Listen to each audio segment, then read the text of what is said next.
Hello and welcome back to the control loop. The timelines on the quantum attack keep getting closer. Google said it is set in 2029 post-quantum cryptography migration timeline and need the urgency to accelerate their shift.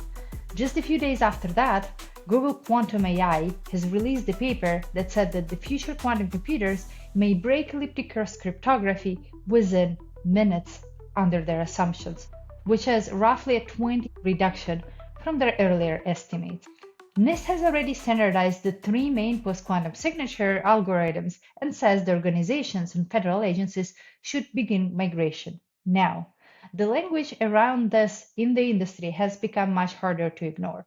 Google's white paper says that the arrival of cryptographically relevant quantum computer will be a significant discontinuity in the history of digital security. Their same white paper says that the early quantum computers could be the first noticed on-chain rather than publicly announced. Meanwhile, EternaX will report and cite Justin Drake, who says that his confidence in the Q-Day by 2032 has risen sharply. Nick Carter is warning that elliptic-curve cryptography is nearing obsolescence. And Alex Pruden of Project 11 is arguing that Solana's exposure is total. The institutions treat it as tomorrow's problem until it is suddenly too expensive to fix and becomes a yesterday's problem. Now we have to look at the market that is doing it at the same time. DTCC says it expects to begin rolling out tokenized custodied assets in Q2 of 2026. Circle just launched their managed payments, and USDC has already supported over 70 trillion in cumulative on-chain settlement, with volumes nearing around 20 trillion in the end of last year. Franklin Templeton just launched their Franklin Crypto and said its digital assets business is measuring about 2 billion as of December 2025. B2C2 is saying Solana will be a core settlement network for institutional stablecoin transactions. So this is why this episode actually matters. We are discussing the EternaX Research report called Cryptographic Migration Depth, the post-quantum exposure framework for institutional digital asset programs. The core claim that we're making in that report is very blunt. Post-quantum risk is not just about wallet theft someday. It is about migration debt that is being created right now, while stablecoins, tokenized assets, custody systems, admin keys, bridges, oracles, and the settlement rails keep scaling on a quantum unsafe infrastructure. The report frames this as institutional architecture problem, not a retail wallet problem. Paarrthhh is going to walk us through a lot of details in this report, so let's just dive in. For somebody who's hearing about this for the first time, what is the single most important idea coming out of the report, Paarrthhh? Yeah, definitely, Dariia. The single most important idea that is in the report is post-quantum risk starts before the first public theft. And that is the frame shift. Now, the report is saying that the first damage arrives earlier. It is through the migration debt, admin key risk, custody risk, control plane fragility, privacy decay, vendor dependence, and repricing by boards, auditors, regulators, and counterparties. In the report, framing has been something like that those costs, they just begin at the issuance time and not even at the breaking time. So in short, if I have to say in one line, the institutions need to consider this report at the time of issuance, because we are not even talking about the theft by post-quantum. It is just the migration debt is so huge that nobody would want to absorb that debt. So if I have to say that the reason that matters is because all institution adoption is already live. We have mentioned that BlackRock's BUIDL is 2.85 billion across 9 public blockchains. Visa has 3.5 billion annualized stablecoin settlement via Solana. DTCC is moving towards tokenized DTC custodied assets by H2 2026. Fidelity already launched FIDD in February 2026. So the report's central criticism is that none of the named institutional programs has publicly disclosed an end-to-end post-quantum roadmap for themselves. And while they have to do it after the Google report, or even they should have placed some consideration to the post quantum journey of theirs. So they have to have a post quantum roadmap. Why? Because they cover custody, admin controls, settlement mechanics, interoperability, and audit. So this is not a retail wallet story, Dariia. It is an institutional digital asset risk story which every institution needs to take note of, and we have provided in the report a framework of how they have to do this risk assessment and what is the next steps that they need to take. Okay, so all of these big institutions that you have listed, Fidelity, Franklin Templeton, Visa, they continue to issue and scale up their digital asset programs across the board as they have been doing last year, this year. But what has changed? Why are we saying that now is the time to actually reconsider the strategy and start thinking about the risk and about the migration? Got it, Dariia. I think three things have changed, Dariia, and I'll be talking about the urgency in this section. So Google has put the migration clock on the table for everybody. It has said that 2029 is their PQC migration timeline. And that goal is to create a clarity and urgency across the industry. Now, there is nobody who can refute Google or can say that, okay, Google is, out of its mind and they will not be able to, or they are doing this unnecessarily. I think that question has gone out of the table. So Google also said that the threat to encryption matters today because there is one more interesting fact, that is decrypt or harvest now, decrypt later attacks. And which is basically that if you are a private chain or a so-called private chain today, and you are susceptible to these harvest now decrypt later attack, that means your privacy is run by elliptic curves which can be broken by post quantum tomorrow.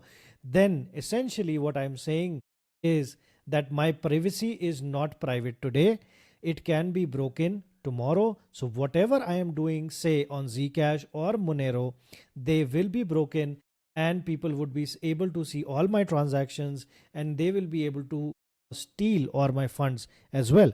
And this is a big critical point that has been raised in the report, and we have been at EternaX always been disclosing this fact. The second, Google has tightened the crypto threat model.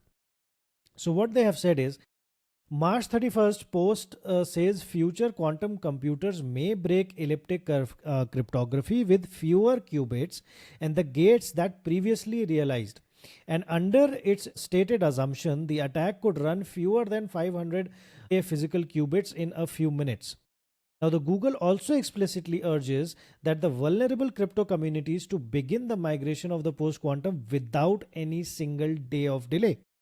The third important aspect is that the standards have been standards phase is already over. NIST has finalized for them, FIPS 203, FIPS 204, FIPS 205 in August 2024, and the NIST has already said that the organization should identify these vulnerable algorithms and should be using those algorithms. So the old excuse that we are waiting for the standards, there is no more standards, we don't know what to do about it, that has already gone. So that is why we still have time is no longer an institutional answer, because every institution is running on a clock right now. Okay, I wanted to dig into a little bit more about that. Were you saying that this report is specifically institutional, and what is different between like institutional risk in the digital assets that are being run on elliptic curves and retails like for user wallets? You're saying explicitly that the real institutional number is not the wallet number, it is the control surface number. Can you explain that phrase? Definitely, Dariia. I think this is one of the most important point of the boards and the risk committees of these institutions who are issuing Fidelity. It has to be read by Morgan Stanley, JP Morgan, Franklin Templeton, DTCC, everybody, every single person is impacted by this. So I'll highlight what is happening. When the most people hear quantum risk, they imagine that user wallet is being drained. The report, however, says that misses where institutional value actually concentrates, and institutional exposure sits in the control plane, Dariia. It sits in the mint, burn, freeze, upgrade, bridge, oracle, governance, custody, treasury, settlement, and transfer agent keys. Those are the keys that govern the system. They are not just pure balances, Dariia. That is why the strongest number in the report is not a wallet number. It is the report's estimate of roughly $200 billion in the stablecoin and the tokenized RWAs on Ethereum, which are governed by admin vulnerable control services. The report point is very, very simple. If one wallet is compromised, one account is hit. If the mint authority is compromised, the supply integrity breaks. If a bridge attester is compromised, the reserve integrity breaks. If the custody or treasury controls are compromised, the exposure scales institution wide. So the number that matters is not a wallet number. It is a control surface number for these enterprises. So what you're saying, basically, all of the institutions that have issued or hold the digital assets on the quantum unsafe rails, that's being Ethereum, Solana, or basically any other chain, Bitcoin, they have already taken on themselves the risk that you have just described from the day one they have entered those ecosystems.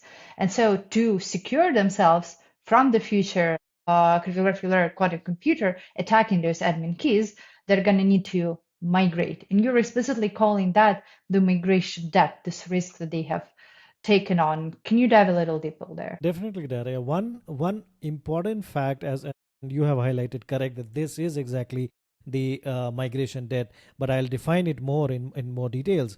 The idea is, one more critical fact that I wanted to highlight here is that imagine so far all the assets that have happened on blockchain, their value has been derived from the blockchain. So Solana, value comes from blockchain. Ethereum, value comes from blockchain. Bitcoin comes from blockchain. Everything, single asset, derived its value from blockchain. But tomorrow, there is a tokenization market that is coming up. There are stable coins that are coming up. And the entire market is a $300 trillion market of tokenized assets, be it in the form of stable coins or securities or tokenized funds or tokenized deposits. Now, these are coming on chain. And the question that I have to ask you is, they do not derive a single penny of value from being on chain. Their value has come from outside the blockchain. The Tesla's value has come outside the blockchain. It is because they value offer EVs, the value that they have offered in SpaceX, Twitter, whatever. Now those are the values which are coming in, and if you are dealing with those assets, institutions should not put them to any risk just because they are not considering the risk that are existing today and have been highlighted and repeated by us and have been highlighted in the Google reports. So I'll cover what migration debt exactly is. Dariia, is a liability you create the moment you issue valuable assets on an infrastructure you already know will need cryptographic replacement later. And to name those infrastructures, Ethereum, Solana, Sui, Bitcoin, you can take any infrastructure which is already existing in the space of blockchain today. They all will need cryptographic replacement. EternaX is the only one which is built day one PQ native. You will find, I would suggest all the listeners and the users to circulate this, and I would want them to kind of read the report, understand the value that EternaX is offering and the risk that they can mitigate day one. So this is all in the report's central idea, Dariia. Stablecoins, tokenized RWAs, tokenized funds, tokenized deposits, they derive value from off-chain reserves, legal claims, regulated structure. The report asks the obvious question: why should these assets inherit avoidable blockchain rail risk that has nothing to do with the asset itself? And that is why the timing matters so much. DTCC has rollout is still ahead. Circle is still widening the adoption. Franklin is still expanding the institutional crypto distribution. B2C2 is still depending on the institutional settlement on Solana. In other words, the new rail choice are still being made now. So that is why what makes the migration debt a present tense board problem and not a future technical cleanup. So the board question is not when is the Q day, when is it going to happen. We don't know. We don't have the hardware. Somebody is saying 10 years, somebody is saying 5 years. The real board question is why are we still creating the migration debt when we are aware of this fact? Yeah, that makes absolute sense. And I think this report will help a lot of people reconsider and be informed, at least, about the gravity of the decisions that they're taking and the migration rate that they're taking on. The other part of the report is also covers a lot about privacy, the private chains, about harvest of the data. It is pretty aggressive in the claims of the privacy in the post-quantum era. Why does it insist so much that the privacy also has to be post-quantum safe and not just the signature? Yeah, this is something, Daria, which is very less discussed. And it was, we are very thankful to Google that they picked this up, because we had already, at EternaX, the listeners would know we had done, that the private chains are not private. And that was, coming from that sense that they are not PQ safe. And once the elliptic curve based privacy breaks, they will no longer be private. So because the signature migration is, Daria, only half of the job. Google's migration post makes it very clear that the threat to encryption matters today, because store now decrypt later attacks, and the report extends that logic to the on-chain finance. If the treasury flow, counterparty relationships, balances, settlement timings, and the investor patterns are being recorded now, and future adversaries do not need to break them today to exploit them later, they can collect now and use later. And that is why the report argues that the institution need a privacy that remains durable under the same future threat model as their signatures. And this is it's the point is that the expired privacy is not a cosmetic damage, it is a competitive intelligence leakage. And once the historical information is exposed, you do not get to put that back into the box. So the post-quantum risk is not just a signature problem, it is also a confidentiality problem. So if DTCC is doing transactions today and they believe that Canton network is post-quantum safe, which it is not, they really need to reconsider that is their privacy not exposed to any sort of elliptic curve? And if it is, which we have highlighted, it is exposed, then they are really losing a lot, because people can easily keep the data today and can harvest it basically later when there is the technology that is available. So I mean, I would not want to settle on any chain where my privacy is, I would say, temporary or not durable. And that is where EternaX wins. In both the cases, we have post-quantum signature problem solved, and we have post-quantum confidentiality problem as well as the privacy problem also solved. Yeah, I agree with you. We have heard one too many times claims like, oh, but if my public key is not visible, then quantum computer cannot break it. That would be the case for like Zcash and Monero that are still built on elliptic curves. And we did a whole episode on that. But then there's also like Bitcoin style claims saying, oh, just don't reuse your public keys and then they will not be broken. That is also wrong in a few planes, is that a quantum computer can now apparently be able to break them in flight while you are signing the transaction before it's encrypted in the block.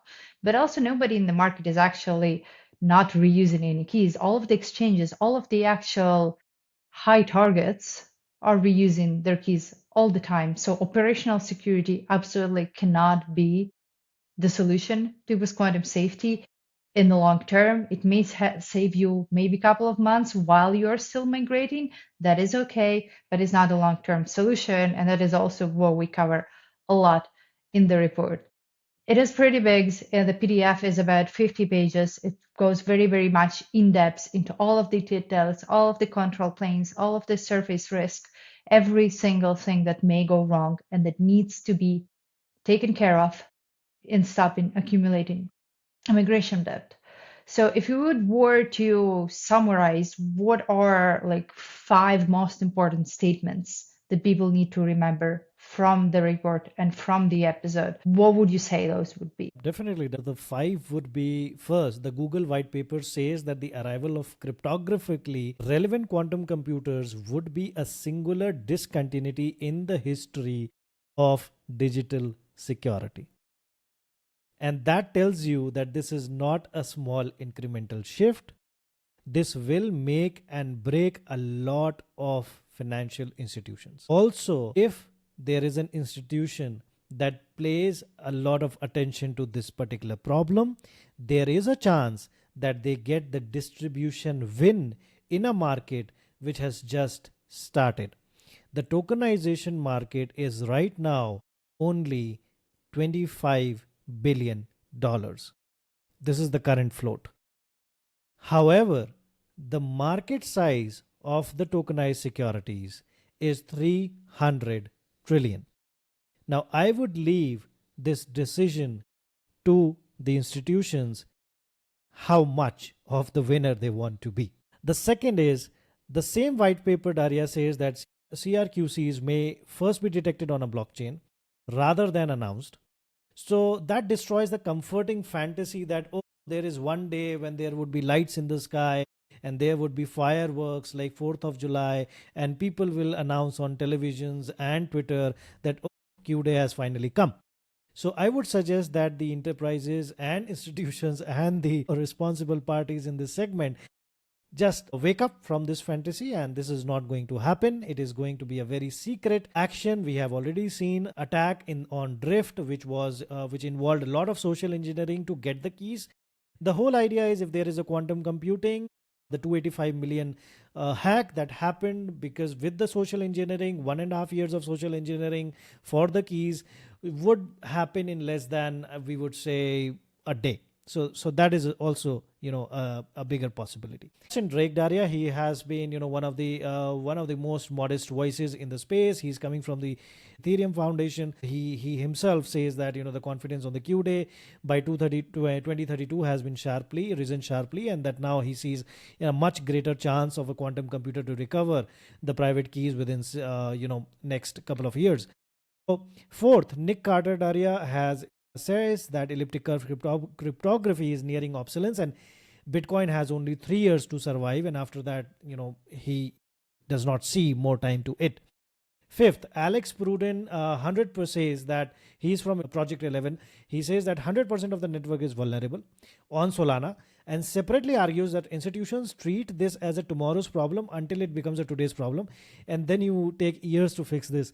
So if you remember only one thing from those statements, remember this, that the people closest to the problem are no longer taking this like a distant issue.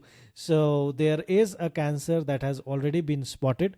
There are X-rays of it, and it's time to operate. If you don't, then we are not sure that how things will go. And I also just wanted to add to that, it's not just people who are explicitly working in the crypto industry, like everybody who you just listed, Justin Drake, Alex Burton, Nick Carter, and a lot of voices in there. It's also the whole internet at large. It's Google, not just Google Quantum team. It's actual Google wants to update all of their systems by 2029.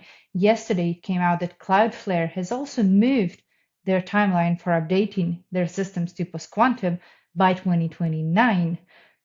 NIST requires update from all the federal agencies. Signal has released that they will be updating to post-quantum signatures. iMessage from Apple. All of the world is moving there, and crypto has to take action. It has to not lag behind. Otherwise, it will be just deemed, well, basically a supply chain risk for anybody who is taking their security seriously. And that's basically everyone, because that's the biggest value that cryptocurrencies have provided, is that the mass gives you security, not somebody's lock with keys. But I wanted to dig into a little bit more in their fifth statement from Project 11 on Solana. I know Project 11 is doing service work for Solana migration, and they're trying to test all the various different approaches. They have not yet came out with about how exactly Solana is going to approach that, but they have released some pretty damning numbers about the possibility of the upgrade. Can you dig in a little bit more on that? Definitely, Dariia. I think this is one part of the migration debt, because when individuals and institutions are choosing the rails on which they want to operate and issue their stable coins, tokenized funds, or whatever, this decision becomes very critical, because there is a problem which we call post quantum size problem, and this happens because the post quantum signatures are much bigger in sizes than the ECDSA. And in our earlier podcast, with our internal workings, we had reported that Solana will lose TPS. The amount of TPS loss that we argued back then was 80%. But the Solana's live testnet with quantum resistance signatures have shown that 90% of throughput loss will suffer on Solana because of them going post quantum safe. Now, this is not our claim. This is coming directly from the Solana. Now, whether people argue around the exact methodology or not, the strategic point is very obvious. If your Rails commercial problem depends on speed, latency, and execution quality, then heavy post-quantum retrofit is not a footnote. It can hit the things you are actually selling. And this matters more, not less, because institutional settlement on Solana is still accelerating. B2C2 announced that April 1st that they will use Solana as the core settlement network for institutional stablecoin transactions, supporting the assets including USDC, USDT, PUSD, USDG, USD1, EURC, FDUSD. Now, that is why the Alex Prudent statement lands so hard, Dariia. He's not making a narrow technical comment here, Dariia. He's describing what happens when a fast rail is forced into a heavy retrofit later. And that is why we are saying to all the institutions, you can go PQ native day one with post-quantum secure auditable privacy at market speed with EternaX without any TPS loss, because we have built up the EternaX protocol for zero TPS loss post quantum. And this happens because of our novel PQ scheme, which we will be publishing pretty soon. But I want this to be understood by the listeners that you are basically risking speed, latency, and execution quality.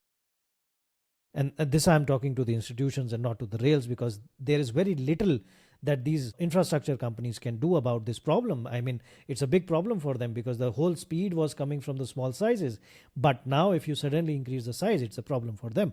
So I'm talking about to the institutions to be very careful when they are choosing the rails for this particular purpose.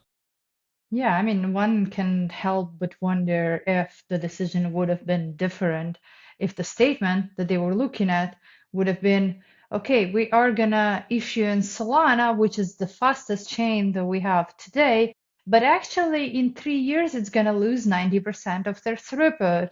And people would go like, yeah, that's fine. Yeah, I mean, I don't imagine that actually happening. I think this has not been taken into account, or you either take that into account or you say that, well, maybe by that time Solana is magically going to solve it. So you're basically putting your assets value in the hands of the Solana Foundation team and not your own institution that's actually issuing that. And it is you, the institution, who are going to actually take responsibility if something goes haywire. So I don't really see how that is not a considerable risk. And I am really happy with the Google's report that has actually been doing half of our job lately. So to conclude, what then the institutions should actually do once they are aware of all these risks? So for the institutions, Daria, I would say treat this as a planning problem from now on. Stop fantasizing about the Q day arrival with lights and 4th of July. It is not going to happen. It will creep in and like a hacks it will creep in, like some hacks that have happened recently. Similar to that, I'm not saying that hack was because of post quantum, but I'm saying that the key compromises will happen, and they would look like hacks for the very early stages of them. It is no longer a science problem which you will solve later. Inventory every critical control surface, that is mint, burn, freeze, bridge, oracle, custody, treasury, settlement, transfer agent, upgrade keys. They all have been, the framework has been provided in the report. We will link the report. It is a 53-page report. Please read it through.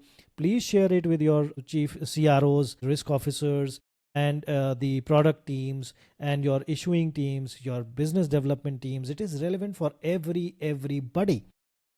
The separate two things: one, the legacy exposure from the future issuance decision.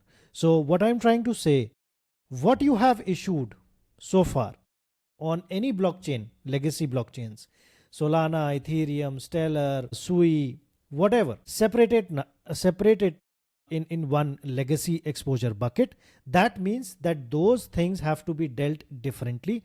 And for the future issuance, please consider PQ native issuance day one, so that you do not, I again repeat, you do not suffer the migration debt, that is TPS loss, the quality loss, the execution loss, the theft, then the breaking, and no security leakage.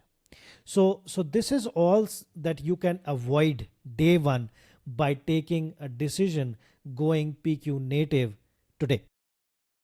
So those are the two things. The other is, require explicit post-quantum roadmap from every rail, custody provider, bridge provider, oracle provider, signing vendor, and stop expanding long duration programs on which creates an avoidable migration debt. And that is the report's decision framework in plain English. The point is very simple. Read the report before the next architecture decision, not after that. And what we are trying to highlight here is that please do not subject the assets, which is a $300 trillion market, coming on chain, tokenized securities, money market funds, on chain deposits, anything, to a problem which is avoidable. That's it from my side, Dariia. I think you can recap what we have discussed, and I think we'll share the reports in the description box of this YouTube podcast, and would love to discuss with you. The report has the mails of us, the co-authors, the founders of EternaX. Shoot us an email. We are very happy to have this discussion with you, understand your exposure, post-quantum exposure, and tell you where the leakages are. Yes, we are have taken it on ourselves to educate the space and try to clear up a lot of confusions that there have been, and we've been doing this episode after episode, and this report is a very big accumulation of our knowledge that we have accumulated via the months of research. So let me just end a little bit here with the recap of the numbers. So the most important thing that has happened last week is Google saying that there is a singular discontinuity in the history of digital security, and that is a quantum computer that needs to migrate to 2029 with post-quantum cryptography with very high urgency coming from Google. Justin Drake from Ethereum Foundation quantum team says that his confidence in a Q date before 2032 is sharply rising. Nick Carter, a Bitcoin maxi, has saying elliptic-curve cryptography is nearing obsolescence, is also urging migration. Alex Purin of Project 11 also says Solana is total exposed and the institutions will not have to wait until it becomes too expensive to fix. Now let's put all of those statements next to the real dollar-denominated numbers. In our report, we report that more than 200 billion institutional control services are already exposed just on Ethereum. Solana is making a testnet with their live quantum signatures, has showing 90% TPS loss. BUIDL is at 3 billion already exposed to quantum unsafe infrastructure. Visa stablecoin settlement via Solana is also running at 3.5 billion annualized. Circle USDC is going to support over 70 trillion in cumulative on-chain settlement. DTCC expects the rollout of their tokenized DTC custodied asset in the end of this year. Franklin Templeton says its digital assets business managed about $2 billion in the year end of 2022, and all of that is exposed to quantum attacks in the coming couple of years, and is only gonna grow. So this is why this is not about just whether the quantum computer will eventually, in 10 years, maybe break something. It is about whether institutions are going to continue to keep issuing value onto rails that create avoidable and preventable risk today. Read the report, let us know what you think, what we have missed, what we have not covered. We'll be happy to walk you through, and see you all in the next episodes of The Control Loop.